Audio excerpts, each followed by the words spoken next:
నలుగురు పిల్లలు ఆరు వీళ్ళందరూ కూడా గదిలో ఆడుకుంటూ ఉంటారు. వాళ్ళు బాల్తో ఆడుకుంటూ ఉండగా ఆ బాల్ మంచం కిందకు వెళ్ళిపోతుంది. దాంతో ఆరు మంచం కిందున్న బాల్ కోసం వెతుకుతూ ఉంటే అమ్మ బుక్లో నుండి పడిపోయిన ఆరు పాస్పోర్ట్ సైజ్ ఫోటో ఆరుకి దొరుకుతుంది.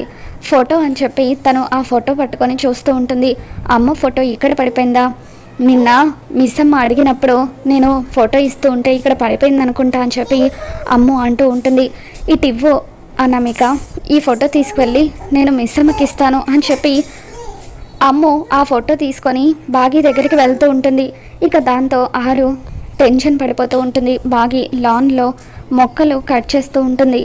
ఇక అప్పుడే అమ్ము లాన్లోకి వెళ్ళి మిస్ అమ్మ ఫోటో దొరికింది అని చెప్పి గట్టిగా అరుస్తుంది. దాంతో ఆరు ఫోటో చూద్దామని చెప్పి బాగి లాన్లో నుండి పరిగెత్తుకుంటూ అమ్మ దగ్గరికి వస్తూ ఉంటే ఆరు మనోహరి ఇద్దరు కూడా టెన్షన్ పడుతూ ఉంటారు.